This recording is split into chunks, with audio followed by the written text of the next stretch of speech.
Welcome back दोस्तों, आपका स्वागत है हमारी खास पेशकश कमाई का वायदा में। मैं हूं विवेक मित्तल। देखिए, मार्केट की स्थिति पर नजर डालें तो 450 पॉइंट नीचे अब सेंसेक्स आ चुका है। निफ्टी में अब एक शतक तो लग चुका है आज भी गिरने का। 100 पॉइंट से ज्यादा गिर चुकी है निफ्टी। 150 पॉइंट के करीब अब अप्रोच कर रही है। और निफ्टी आईटी जो कि आज थोड़ी सी शॉर्ट कवरिंग दिखाने की कोशिश कर रहा था मॉर्निंग में, अभी फिलहाल वहां भी कोई स्ट्रेंथ नहीं दिख रही है। बैंकिंग इंडेक्स में जरूर थोड़ी गिरावट है, 250 पॉइंट की। तो कुल मिलाकर कह सकते हैं मार्केट अभी वीक नोट पर ही चला है। लेकिन जितना खतरनाक कल मार्केट था, जिस तरह की खबरों की बात थी, क्या उतना ही खतरनाक रहेगा? अभी स्क्रीन उतनी खतरनाक नहीं हुई है, लेकिन हाँ, अब धीरे धीरे पेनफुल होती जा रही है। ये पेन बढ़ेगा या घटेगा, इस पर बात करते हैं। हमारे साथ दो खास मेहमान जुड़ चुके हैं। हमारे साथ चॉइस इंटरनेशनल के चॉइस ब्रोकिंग के वीपी कुणाल परार जी भी जुड़ चुके हैं, और साथ ही हमारे साथ वरुण एन जोशी जुड़ चुके हैं, डायरेक्टर हैं गोल्फी से। वरुण जी, हाय, गुड आफ्टरनून। वरुण जी, ये बताएं, इस समय मार्केट पे आपका टेक। विवेक जी गुड आफ्टरनून। हमारे सभी व्यूअर्स को good afternoon.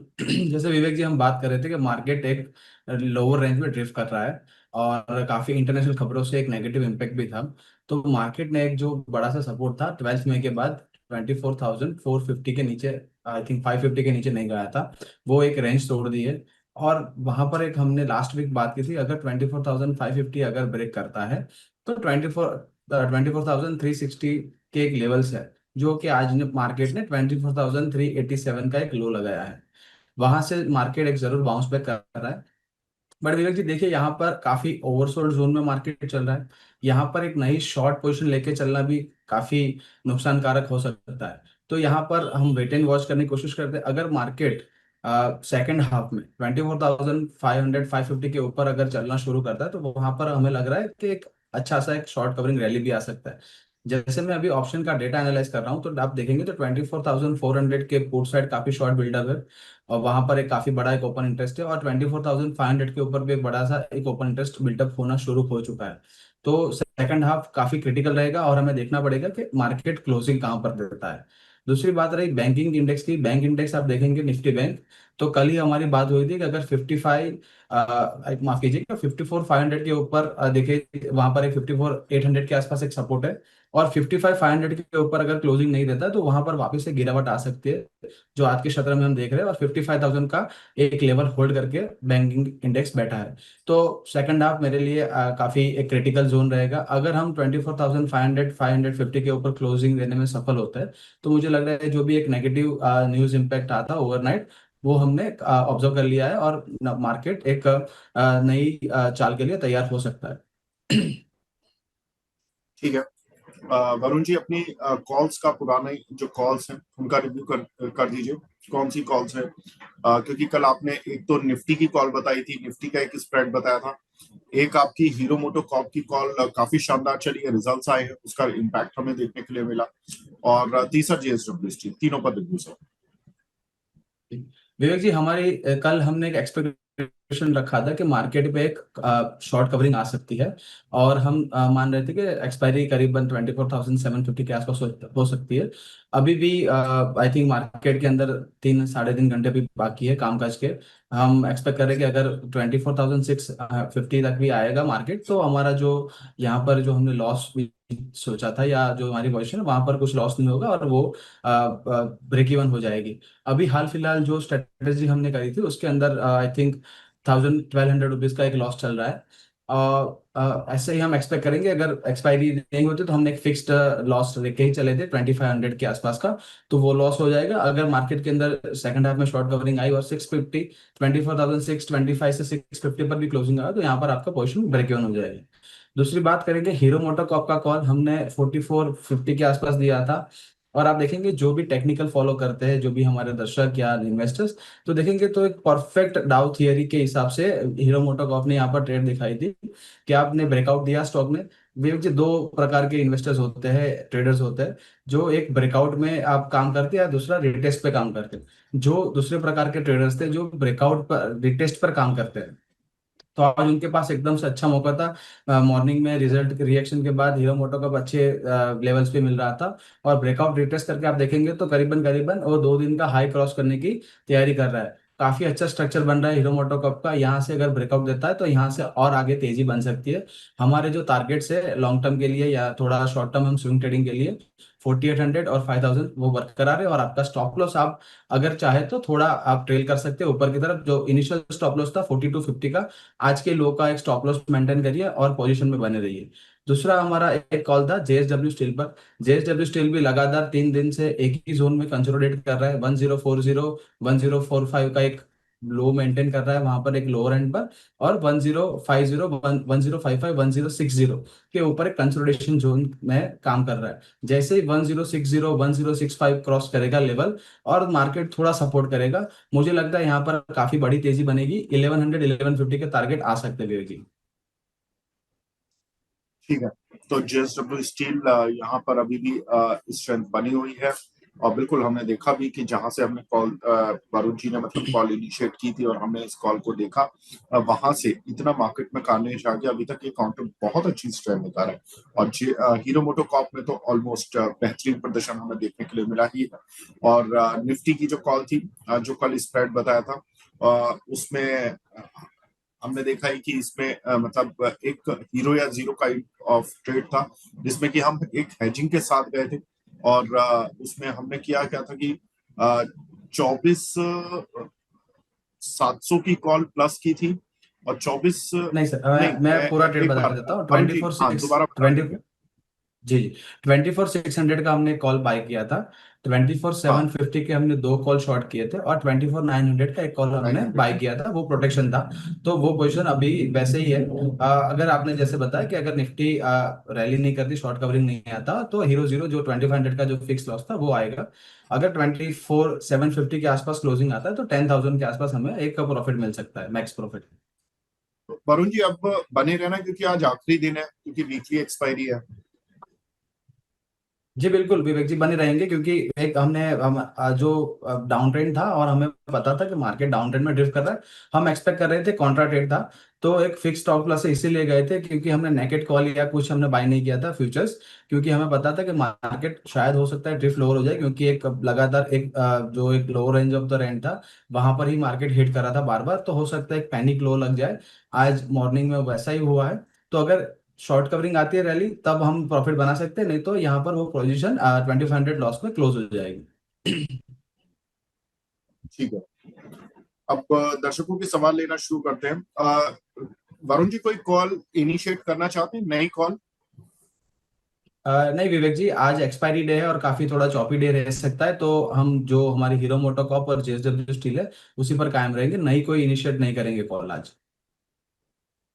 Varun ji, hero मोटो कॉर्प में इतने अच्छे रिटर्न के बाद भी अभी आप प्रॉफिट बुक नहीं करा रहे, कोई खास वजह? विवेक जी देखेंगे तो डेली चार्ट पर काफी बड़ा रेंज का एक ब्रेकआउट था। 42 से लेके 4150 का एक रेंज था और ऊपर का रेंज था 4450 के लेवल का। तो जो रेंज का ब्रेकआउट बड़ा है तो आई थिंक 300 400 रुपए यहाँ पर बन सकते हैं। तो 4800 तो आराम से आ सकता है, जिसका एक थोड़ा सा लॉन्ग टर्म या स्विंग ट्रेडिंग का व्यू है। अगर किसी का शॉर्ट टर्म का व्यू है तो बिल्कुल यहाँ पर प्रॉफिट बुक कर सकते हैं। बट यहाँ पर भी आप देखेंगे तो थोड़ा सा ट्रेल कर लेंगे। जैसे मैंने 4450 के आसपास किसी ने एंट्री किया हो तो अभी 4520 का अगर शॉर्ट टर्म व्यू है इंट्राडे या आपका पोजिशनल थोड़ा सा कम है तो 4520 का भी व्यू रख सकते हैं, स्टॉप लॉस लेके चल सकते हैं। 4600 4650 का एक टारगेट आज भी आ सकता है, मुझे ऐसा लग रहा है, क्योंकि काफी अच्छा स्ट्रक्चर है। और यहाँ पर अगर मार्केट आपको अच्छा रिवॉर्ड कर रहा है, इतने खराब मार्केट में भी आपका स्टॉक चल रहा है, तो फिर आप स्ट्रेंथ वाले स्टॉक के साथ बने रहेंगे, ना कि आप दूसरा कोई ट्रेड लेंगे। तो मुझे लग रहा है कि अच्छा एक ब्रेकआउट जोन बन रहा है। और यहाँ से जैसे ही 4580 के ऊपर ट्रेड करना शुरू करेगा, 4650 का एक टारगेट इंट्राडे भी बन सकता है विवेक जी। ठीक है। तो ये होती है, देखिए, कन्विक्शन। कन्विक्शन बहुत जरूरी है शेयर बाजार में। और वरुण जी ने वो करके दिखाई है कन्विक्शन, क्योंकि हीरो मोटो कॉर्प में उन्होंने जो कॉल इनिशिएट की थी, देखिए जरूरी नहीं कि रोज कॉल मिले। कॉल एक मिले, भले ही हफ्ते में मिले, और वो पैसा देकर जाए, इम्पोर्टेंट ये हो जाता है। अ, रोज कॉल ले लीजिए, आप उसमें स्टॉप लॉस कटा लीजिए। अगर आपको गेम खेलना है तो अलग बात है, लेकिन अगर आपको पैसा कमाने की सीरियसनेस है, तो आपको एक ही कॉल काफी पार लगा देगी। बहुत सारे लोग तो मैंने ऐसे देखे हैं जो कि पूरी जिंदगी या कई कई सालों तक एक एक दो दो शेयरों में ही काम करते रहते हैं। उनकी स्क्रीन पे केवल दो ही शेयर होते हैं, बाकी वो पूरे मार्केट को नहीं देखते, कुछ नहीं देखते, केवल वो उन्हीं दो शेयरों को पढ़ते हैं। खैर, अलग अलग तरह के लोग होते हैं, सब तरह के निवेशक हैं, सबका स्वागत रहता है, ट्रेडर भी हैं, सब लोग निवेशक भी हैं। लेकिन अब वरुण जी, मैं शेयर शुरू करता हूँ, लेना शुरू करता हूँ। सैनी जी का सवाल है इटर्नल पर, क्या एडवाइस रहेगी, कौन से लेवल्स हैं सब बाय करने वाले या सेल करने वाले? विवेक जी, इटर्नल पर कल हमारी बात हुई थी और इटर्नल पर मैंने कल भी सजेशन किया था कि यहाँ पर एक डेली चार्ट पर एक छोटा सा करेक्शन आ रहा है आफ्टर द रिजल्ट, जो एक बड़ा रन अप आया था। और वो एक नॉर्मल सी बात है, आप अगर स्विंग ट्रेडिंग या जो आप बड़ी सी टाइम फ्रेम फॉलो करते हैं, शॉर्ट टर्म में हालांकि हो सकता है कि काफी नीचे आया है स्टॉक, बट यहाँ पर अभी भी एक मोमेंटम में बना है। और 290 के आसपास का एक गैप जोन था जहां पर रिजल्ट्स के बाद ये स्टॉक ओपन हुआ था। वो लेवल से ही आज आप देखेंगे तो 288 के आसपास का लेवल जो है वहीं से स्टॉक ने एक बाउंस दिया है। और अभी फ्लैट सा ही एक कारोबार कर रहा है। तो मेरी अभी भी सलाह है कि अगर आपका थोड़ा सा शॉर्ट टर्म या थोड़ा सा एक मीडियम टर्म लुक है, आउटलुक है, तो आप बने रहिए स्टॉक के अंदर। आने वाले दिनों में स्टॉक अभी भी एक अच्छी सी रैली दिखा सकता है। ठीक है। सर, लेवल बता दीजिए कि किस लेवल का इन पर्टिकुलर ध्यान रखना है नीचे में, और ऊपर में किस लेवल के टूटने के बाद ये फिर स्ट्रेंथ दिखाएगा, वो लेवल बता दीजिए सो दैट कि दर्शक क्लियर है। जी, अगर थोड़ा सा मीडियम टर्म व्यू है तो आप बाय ऑन डिप्स का आप एक व्यू ले सकते हैं, तो करीबन 280-85 के आसपास आप और ऐड कर सकते हैं। और आपका स्टॉप लॉस रहेगा 280 का। 280 के नीचे अगर स्टॉक क्लोज होता है तो आप यहाँ पर एग्जिट ले सकते हैं, और आने वाले दिनों में स्टॉक करीबन 315 से लेके 335 के लेवल दिखा सकता है विवेक जी। 335, 350 ये लेवल दिखा सकता है, और अभी के लिए 280 का स्टॉप लॉस, और 285 तक आप अपना बाय कर सकते हैं। ये आपके लिए एक उत्तर रहेगा। अ, माफ कीजिएगा। अगला सवाल हमें मिला है वारी एनर्जी पर, हेमंत पाल जी का। इस पर आपका व्यू?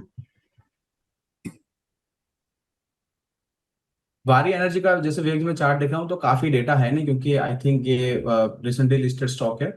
और यहाँ पर मैं देख रहा हूँ तो काफी अच्छा स्ट्रक्चर है। वैसे आप छोटे से जो भी मेरे पास डेटा अवेलेबल है चार्ट्स पर, तो स्टॉक के एक स्टॉक ने एक अच्छा सा एक बेस बनाया है 2900 के आसपास, और यहाँ पर एक आप देखेंगे तो ट्राइंगल एक ब्रेकआउट देने की कोशिश कर रहा है। जैसे ही स्टॉक 3250, 3230, 3250 के ऊपर ट्रेड करना शुरू करेगा, अपने जो लाइफ हाई है 3350 वो क्रॉस करने की पूरी सॉरी एक स्विंग ट्रेडिंग है 3242 का, एक स्विंग ट्रेडिंग हाई क्रॉस कर सकता है। और अपने जो लाइफ हाई 3700 वहां तक भी जा सकता है। आपको अगर शॉर्ट टर्म व्यू है तो 2900 का एक क्लोजिंग बेसिस पे स्टॉप लॉस मेंटेन करना है और स्टॉक में बने रहिए। ठीक है। सौरभ गोयल जी का सवाल है सीडीएसएल पर, सर 1192 रुपए के लिए हुए हैं, इसमें टारगेट और स्टॉप लॉस बता दीजिए। जी विवेक जी, सीडीएसएल का चार्ट जैसे मैं देख रहा हूँ विवेक जी, तो एक अच्छा सा रैली हुआ था उनके प्राइस से, तो काफी बड़ा रैली हुआ था और करीबन 2000 के लेवल्स के आसपास गया था। इस बार जो आप देखेंगे तो थोड़े से रिजल्ट्स नाजुक है और मार्केट को पसंद नहीं आया, तो यहाँ पर स्टॉक में एक गिरावट देख रही है 1700 के लेवल से। अपने डेली चार्ट पे 200 एसएमए पर काम कर रहा है और वहां पर कंसोलिडेट करने की कोशिश कर रहा है। शॉर्ट टर्म व्यू है तो आप बिल्कुल 1450 का एक स्टॉप लॉस लगा के आप निकल सकते हैं। बट आपने अगर लॉन्ग टर्म व्यू से लिया है स्टॉक, तो यहाँ पर बने रहिए। मुझे नहीं लग रहा कि कंपनी के अंदर ऐसा कोई फंडामेंटली कोई प्रॉब्लम है, और यहाँ स्ट्रक्चरली भी बड़ी टाइम फ्रेम पर कोई प्रॉब्लम नहीं है, जस्ट दैट एक रेंज बाउंड चल रहा है। तो अभी फ्रेश इनिशिएट नहीं करेंगे, बट स्टॉक स्ट्रक्चर काफी अच्छा दिख रहा है। यहाँ पर आप अपनी लॉन्ग टर्म पोजिशन बना के रख सकते हैं। ठीक है। विकास तिवारी जी हैं, पहले तो वरुण जी आपको बहुत बहुत धन्यवाद दे रहे हैं, और कह रहे हैं कि देखिए कल आपने भारतीय एयरटेल में उनको बचा लिया, और बहुत बड़ा थैंक यू कि मेरे पैसे बच गए। अब देखिए हमारे साथ कुणाल जी भी आ गए। कुणाल जी, गुड आफ्टरनून, कहाँ रह गए आज? वेल विवेक कुणाल जी, जी, आवाज आ रही अगर है आपको सही मेरी? बोलूं तो एक्चुअली एक अर्जेंट मीटिंग आ चुकी थी, तो मैं ऑफिस से बाहर निकला था और दूसरी ऑफिस से एक्चुअली मैं फोन से कनेक्ट हुआ हूं, तो थोड़ा सा लेट ज्वाइन हुआ, उसके लिए सॉरी। एंड होप कि आज का ये जो सेशन अपना सही जाए, क्योंकि मैं एक्चुअली में फोन से ज्वाइन हुआ हूं इसलिए। कोई बात नहीं सर, चलता है। कुणाल जी, ये बताएं मार्केट पर आज आपने क्लाइंट्स को क्या बोला हुआ है? क्योंकि बहुत ही अजीब सी स्थिति चल रही है, 550 के नीचे मार्केट चल रहा है अभी तक निफ्टी, और रिकवर होने का चांस शायद मॉर्निंग में था, उतना गैप डाउन हुआ भी नहीं जितनी खबर पड़ी थी। लेकिन अब इस पॉइंट पे खड़े होके अगले 3 घंटे के लिए क्या करना है, और दूसरा कि अगर अगले 15 दिन 20 दिन के लिए कोई स्ट्रेटेजी बनानी हो, क्योंकि इस एक्सपायरी को किस तरह से प्ले करना है, तो क्या स्ट्रेटेजी दे रहे हैं आप? वेल विवेक जी, मोस्टली आज मॉर्निंग से हम हमारे क्लाइंट के साथ हम जब डिस्कस कर रहे थे तो हमने बोला था, क्योंकि ये जो टैरिफ वाला वॉर है 50 तो हो गया है, लेकिन वो 27-28 अगस्त से ये लगाने वाली बात चल रही है। तो मुझे नहीं लग रहा कि फिलहाल कोई ऐसा बड़ा झर्क हमें मार्केट में देखने को मिलेगा। फिलहाल 24,400 के अराउंड निफ्टी ट्रेड हो रही है और तकरीबन तकरीबन 110 130 पॉइंट का अराउंड है। मुझे लग रहा है कि 24,300 आ सकता है, और 24,300 अगर आता है तो हमने बोला हुआ है कि वहां पे हम खरीदारी करके चलेंगे, स्पेसिफिकली निफ्टी। लेकिन अगर मैं पोर्टफोलियो वाइज सजेस्ट करूं तो हमने हमारे जितने भी क्लाइंट है उनको निफ्टी 20 बैंक 20 ट्रेड करने के लिए बोला है। मुझे लग रहा है कि आने वाले दिनों में यहाँ से अच्छा खासा बाउंस बैक हमें देखने को मिल सकता है। तो मार्केट में एक बाउंस बैक मिल सकता है, ये चॉइस ब्रोकिंग की सलाह है, और वरुण जी भी अपनी बाय कॉल से हट नहीं रहे हैं। ये यानी कि मार्केट में कहीं ना कहीं स्ट्रेंथ तो है। अ, देखिए, डर विवेक नहीं है जी बाय कॉल मेरा देने के बाद, यही एक स्ट्रेंथ है। हाँ वरुण जी। विवेक जी मेरा एक टेक है, जैसे आप देखेंगे जो ट्रम्प के टैरिफ्स की हम बात कर रहे हैं या ग्लोबल अनसर्टेनिटी की बात कर रहे हैं, मार्केट को सिर्फ क्या पसंद नहीं है, मार्केट को अनसर्टेनिटी पसंद नहीं है। मार्केट को आप 50% दे दीजिए, 100% दे दीजिए, मार्केट वो ऑब्जर्व कर लेगा। बट यहाँ पर जो ट्रम्प साहब बार बार डेट्स चेंज करते रहते हैं, कुछ ना कुछ अनसर्टेनिटी आती रहती है, मार्केट उससे घबराता है। तो मार्केट को जाना ऊपर है, बट इसकी वजह से ही रुका हुआ है कि आप एक बार हमें बता दीजिए एग्जैक्टली आप क्या करना चाहते हैं, हम अपना व्यू तय कर लेंगे। तो मार्केट ने व्यू तय करके रखा है कि मुझे जाना है ऊपर। बट ट्रम्प साहब थोड़ा थोड़ा उनको वहां पर थोड़ा डिस्टर्ब करते रहते हैं अपने डेडलाइंस, क्योंकि अब देखिए जैसे उनका जो कामकाज आप स्टाइल देखिए तो वो 25-50% टैरिफ बढ़ा देते हैं। तो उनको एक डेस्परेटली एक डील करना है। वो डील कैसे करनी है उसके तरीके हैं उनके पास। और आप देखिए सामने इंडिया भी यहाँ पर हमारे जो डेलीगेशन है वो भी नहीं झुक रहे, क्योंकि उनको भी हमारा नेशनल इंटरेस्ट हम्म, ध्यान में रखना है। तो वो डील बिल्कुल। करने के तरीके ढूंढते हैं, इसलिए मार्केट थोड़ा अनसर्टेनिटी में यहाँ पर रुका हुआ है। बिल्कुल। देखिए, एक चीज तो सर्टेन है कि जब तक ट्रम्प रहेंगे वो अनसर्टेन है। ये चीज ही सर्टेन है कि अनसर्टेनिटी रहेगी। और अब अगले 4 साल मार्केट ने शादी कर ली है डोनाल्ड ट्रम्प से, और 6 महीने निकल गए, 3.5 साल और निभानी पड़ेगी अभी तो। अब ये देखना है कि आप कैसे निभाते हैं, खुश होकर निभाते हैं या दुखी होकर निभाते हैं, वो सीखना पड़ेगा अब अगले 3.5 साल मार्केट को। 6 महीने में लेसन काफी मिल चुके हैं मार्केट को। लेकिन सर, बहुत सारी पोजीशन है, बात करते हैं। अखिलेश सिंह जी का सवाल है, अदानी ग्रीन पर 970 रुपए के लिए हुए, क्या करें? कुणाल जी, अदानी ग्रीन सर क्या लग रहा है? अदानी स्टॉक्स पे अभी तक हैमरिंग रुकी नहीं रही है। मतलब गिरते जा रहे हैं, गिरते जा रहे हैं डेली 1-1% करके, लेकिन कहीं रुकने का नाम नहीं ले रहे। सर कहाँ रुकेगा अदानी ग्रीन?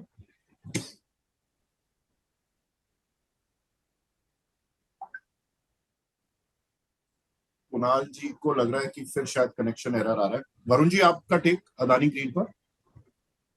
बिल्कुल विवेक जी, जैसे अदानी ग्रीन पर मैं जैसे बात करूंगा, हमारी I think last week well पर एक विवेक जी, व्यूअर ने अगर अदानी की राय ली बात थी। करें तो जिस हिसाब से फिलहाल स्टॉक ट्रेड कर रहा है, अरे जो व्यू फिलहाल अदानी ग्रीन में बन रहा है, नो डाउट ओवरऑल ये जो जी जी जी, कुणाल जी बोलिए बोलिए। लग रहा है आवाज थोड़ा सा रुक कर जा रही है आपके पास सर, इसलिए हेलो। कुछ प्रॉब्लम आया। आप प्लीज कंटिन्यू करें, फिर मैं वरुण जी का टेक लेता हूँ। यस, तो सर अदानी ग्रीन की बात करूँ तो सर लग रहा 930 का ऑनगोइंग कॉन्फ्लिक्ट चल रहा है यूएसए इंडिया के बीच में, कहीं ना कहीं अदानी जी को भी उसमें शामिल कर दिया गया है। वैसा आप मानो तो सही है, क्योंकि आप जितने भी ट्विटर देखो या जितने भी आप कमेंट देखो, मोस्टली कहीं ना कहीं अदानी जी का नाम यहाँ पे आ रहा है ऑनगोइंग कॉन्फ्लिक्ट के बीच में।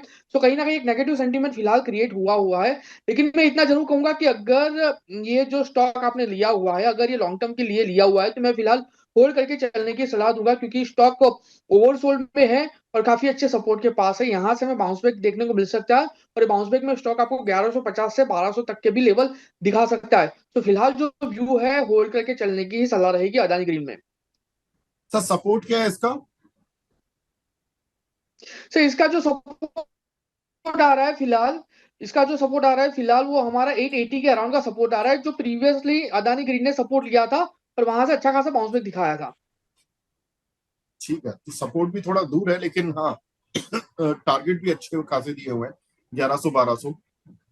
तो जिन्होंने 970 का लिया हुआ है अखिलेश जी ने, शायद उनको ये सुनकर राहत भी मिली हो, लेकिन थोड़ा डर भी लग रहा होगा कि 880 भी देखना पड़ सकता है। सर, ये थोड़ा सा मार्केट ऐसा है कि इस समय इस तरह के डीप वाले जो स्टॉप लॉसेस हैं या डीप वाले जो लेवल्स हैं, आपको उनके लिए तैयार भी रहना पड़ेगा मार्केट में। लेकिन आगे बढ़ते हैं, कुछ और सवाल हमें मिलते जा रहे हैं। एक हमारे दर्शक हैं गौरव तिवारी जी, बजाज फाइनेंस पर पूछ रहे हैं, वरुण जी 940 की स्ट्राइक की कॉल हुई है इन्होंने ₹5.5 के आसपास, और 880 का फ्यूचर भी बाय किया हुआ है। क्या करना चाहिए? माफ कीजिएगा, इन्होंने कॉल सेल की हुई है, 880 की स्ट्राइक की, 940 की स्ट्राइक की, और 880 का फ्यूचर बाय किया हुआ है। लॉन्ग फ्यूचर और कॉल शॉर्ट, और वो भी आउट ऑफ द मनी।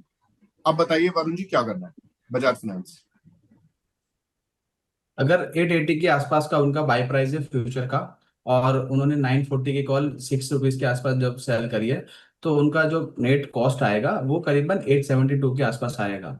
यहाँ पर बजाज फाइनेंस के अंदर मुझे इमीडिएटली यहाँ पर कोई मूव नहीं दिख रहा है अपसाइड का। 890 900 के ऊपर अगर क्लोज आता है, तब एक बड़ा सा एक शार्प मूव आ सकता है। तब तक बजाज फाइनेंस में आई थिंक 870 के नीचे क्लोज होता है, तो अपना 200 SMA है जो डेली का, वहां पर है 821। 820 के लेवल पर भी जा सकता है। तो आपने पोजीशन जो आपने जो out of the money call sell करके जो पोजीशन क्रिएट की, उसमें आपको ₹6 का बेनिफिट है, तो अब तक आप ब्रेक इवन पर है। एक्सपायरी तक 870 रहता है स्टॉक का प्राइस, तो आपको कोई लॉस नहीं होगा। बट जरूर से आप एक स्टॉप लॉस मेंटेन करके चलिए 865 या 860 तक का, आपका जो रिस्क रिवॉर्ड है वैसे। और 890 900 के ऊपर अगर स्टॉक चलना शुरू करता है, तो आपको एक अच्छा सा यहाँ पर मूव दे सकता है 920 तक का। तो स्टॉक में आप एक बार अपना एक एसएल बना के अपना रिस्क रिवॉर्ड मेंटेन करके बने रहिए। ठीक है। अरिंदम जी का सवाल है, IRCTC इन्होंने 844 की बाइंग की हुई है, कुणाल जी, इसमें कुछ एवरेज कर सकते हैं क्या? वेल, IRCTC की बात करूं, फिलहाल जिस हिसाब से स्टॉक ट्रेड कर रहा है 722, और उन्होंने आई थिंक 940 के अराउंड की खरीदारी है। सो मैं कहूंगा कि फिलहाल ये पोजीशन को होल्ड करके चलने की सलाह है। एक अच्छा खासा सपोर्ट फिलहाल यहाँ पे IRCTC में हमें देखने को मिल रहा है। और जिस हिसाब से स्टॉक ट्रेड कर रहा है, थोड़ा सा वेट कर लीजिए, क्योंकि स्टॉक में फिलहाल लोअर लेवल की अगर बात करूं, तो स्टॉक में तकरीबन तकरीबन 700 के अराउंड का सपोर्ट आ रहा है। पहले भी 700 का सपोर्ट लेके स्टॉक ने अच्छे खासे लेवल दिखाए, क्योंकि स्टॉक फिलहाल स्टेबल नहीं है। लेकिन अगर 700 ब्रेक होता है, तो यहाँ पे आपको एग्जिट मार के चलने की सलाह है।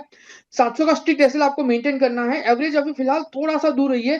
स्टॉक अगर इसी लेवल पे स्टेबल होता है 1-2 दिन, तो फिर आप यहाँ पे एवरेज करके चल सकते हो। और बाउंस बैक में आपको 780 का पहला टारगेट है, जो स्टॉक ने रिसेंट डेज में एक टॉप बनाया है उसका। तो काफी अच्छा रिस्क रिवॉर्ड आपको यहाँ पे मिल सकता है। 1-2 दिन थोड़ा सा वेट कर लीजिए। 700 के एसएल के साथ आप मंडे या ट्यूसडे को पोजीशन बना के जा सकते हो। ठीक है। अगला सवाल भी रेलवे काउंटर से ही जुड़ा हुआ है, लक्ष्मण सिंह जी का, RVNL ₹450 में कुछ शेयर लिए हुए हैं, और ये फंसे हुए हैं इरिडा में भी। इरिडा तो खैर रिन्यूएबल एनर्जी का शेयर हो गया। वरुण जी, दोनों पर आपकी राय? आरवीएनएल पर जैसे मैं चार्ट देख रहा हूँ विवेक जी, अपने 200 SMA के डेली के नीचे काम कर रहा है, तो यहाँ पर नहीं कोई फ्रेश पोजीशन तो मैं एडवाइज नहीं करूंगा जब तक अपना 200 SMA नहीं क्रॉस करता। और आप देखेंगे तो शॉर्ट टर्म जो मूविंग एवरेजेस है उसके नीचे भी काम कर रहा है, तो 305 तक के एक अच्छे लेवल सपोर्ट जोन मुझे दिख रहा है। तो आपको थोड़ा स्टॉक अभी भी नीचे जाते हुआ देख सकता है। अगर आपका थोड़ा सा लॉन्ग टर्म व्यू है और आप ये स्टॉक में बने रहना चाहते हैं, तो 305 पर आप वापस ऐड कर सकते हैं स्टॉक। आपका जो एवरेज है काफी कम हो जाएगा, और वहां से अगर स्टॉक मूव देता है, तो आपका एक पॉजिटिव टेरिटरी में काम कर सकता है। सेम वे इरिडा का मैं आप चार्ट देखता हूँ जैसे, तो यहाँ पर भी जो इरिडा का चार्ट है वहां पर भी एक नेगेटिव स्ट्रक्चर बना है। जैसे आपने देखा होगा ट्रम्प साहब आए तब से रिन्यूएबल एनर्जी के स्टॉक्स काफी नीचे जा रहे हैं, क्योंकि उनका इतना पॉजिटिव स्टांस नहीं है रिन्यूएबल एनर्जी पर। तो यहाँ पर भी एक मार्केट सहमा हुआ है कि यहाँ पर क्या वो कुछ अपना टेक देंगे। इरिडा का आप देखेंगे 135 137 का एक बड़ा सा अच्छा जोन, सपोर्ट जोन है। यहाँ इसके नीचे अगर क्लोज होता है, तो आपका short term to medium term position है, तो एक बार एग्जिट कर लीजिए। आपको नीचे के लेवल पर स्टॉक ज्यादा हुआ दिखेगा, और नीचे लेवल पर आप वापस एंट्री कर सकते हैं। तो इडा में आप 135 का स्टॉप लॉस लगाइए। आरवीएनएल में 30 के आसपास अगर सपोर्ट पे मिल रहा है, तो आप यहाँ पर ऐड कर सकते हैं अपनी पोजीशन। ठीक है। अनिल कुमार जी का क्वेश्चन मिला हमें सुपर चैट पर, जो पूछ रहे हैं एबीबी लॉन्ग टर्म के लिए कैसा लग रहा है, बाय लेवल क्या होंगे लॉन्ग टर्म के लिए। कुणाल जी, एबीबी इंडिया लॉन्ग टर्म के लिए सर बाय लेवल कुछ दिखते हैं आपको? वेल सर, अगर मैं एबीबी की बात करूं, जिस हिसाब से फिलहाल स्टॉक ट्रेड कर रहा है तकरीबन तकरीबन 5,057 के अराउंड, आई थिंक ये परफेक्ट लेवल है यहाँ पे पोजीशन बनाने का, क्योंकि पहले भी आप देखिए अराउंड इसी लेवल का सपोर्ट लेके स्टॉक ने एक अच्छा खासा बाउंस बैक हमें दिखाया था वीकली चार्ट पे, और एक अच्छे खासे करेक्शन यानी 5,485 के करेक्शन के बाद से एक बाउंस बैक देखने को मिल सकता है। और बाउंस बैक में ये स्टॉक वापस उसके 100 एमए जो है, जो अर्ली चार्ट में 5,485 आ रहा है, वो लेवल टच कर सकता है। और ये लेवल क्रॉस करने के बाद 6,000 तक के भी लेवल ये स्टॉक हमें दिखा सकता है। तो परफेक्ट लेवल है एंट्री करने के लिए लॉन्ग टर्म के लिए। यहाँ पे पोर्टफोलियो क्रिएशन में ये स्टॉक ऐड करके चला जाना चाहिए। चलिए, बढ़िया बात है। तो यहाँ पर अनिल जी ने बोल दिया, अनिल जी के सवाल पर कुणाल जी ने बोल दिया कि यहाँ पर ही बाय कर सकते हैं। Very nice sir.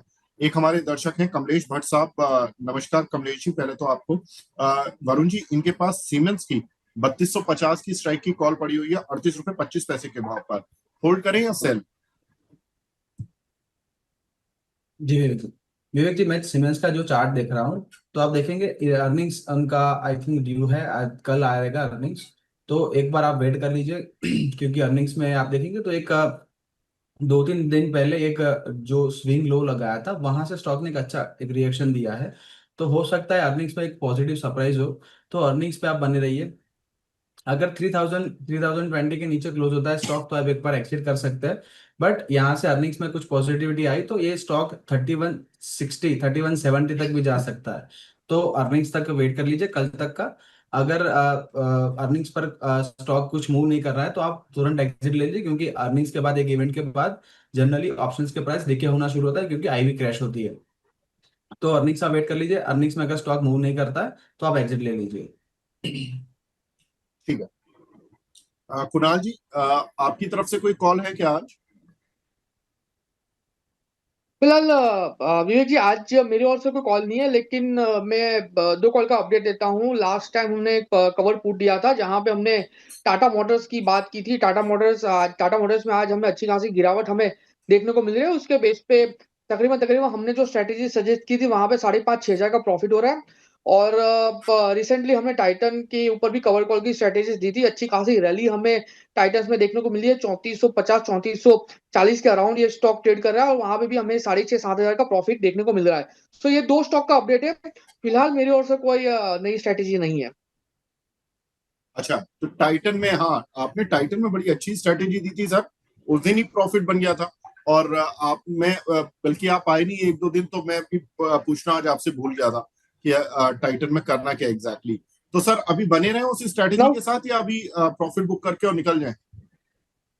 Now sir, दो चीजें हैं। मुझे नो डाउट एक अच्छी खासी मोमेंटम टाइटन में लग रही है, क्योंकि टाइटन अगर यहीं पे भी सस्टेन होता है, यहीं पे भी क्लोज देता है, तो अल्टीमेट 22-30 हजार का प्रॉफिट भी हो सकता है। लेकिन हमने ये वॉलेटिलिटी प्ले किया था, क्योंकि पता है कि एक अच्छी खासी मोमेंटम हमें वहां पे देखने को मिल सकती है। तो वॉलेटिलिटी प्ले के बेस पे यहाँ पे एक बार प्रॉफिट बुक करके चला जाना चाहिए।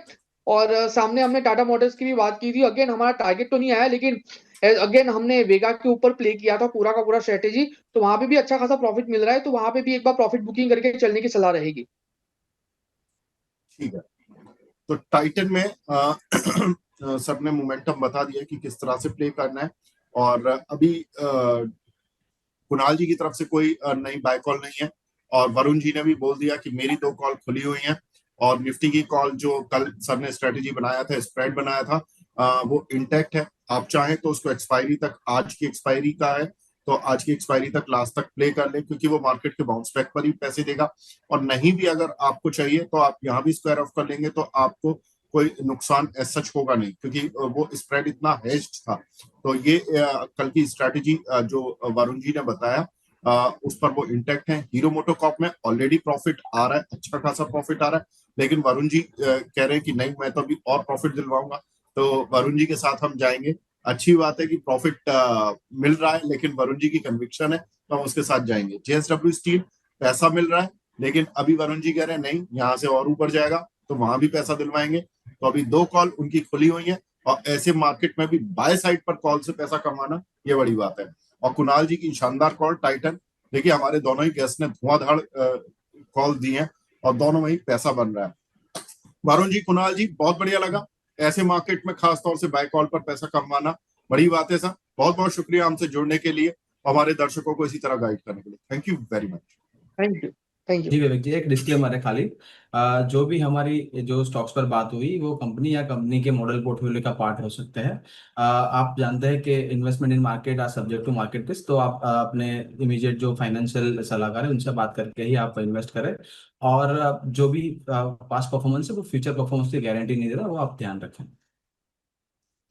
ठीक है, बिल्कुल। मैं वरुण जी आपकी डिस्क्लेमर देना भूल गया था। कुणाल जी, आप भी कोई डिस्क्लेमर देना चाहेंगे? वेल सर, डिस्क्लेमर यही है कि हमने जो कॉल सजेस्ट की थी, हमने जो स्ट्रेटेजीज डिस्कस किया था, जो स्टॉक पे हमने हमारा रिकमेंडेशन दिया था, वहां पे कोई पर्सनल पोजीशन नहीं है, लेकिन क्लाइंट वाइज पोजीशन वहां पे हो सकती है। ठीक, चलो, तो डिस्क्लेमर भी आ गया। Thank you Kunal ji, thank you Varun ji. फिर मिलते हैं कल नए शो में, और आपकी नई कॉल्स उम्मीद करते हैं कि कुछ कॉल्स मिलेगी। Thank you very much. Thank you.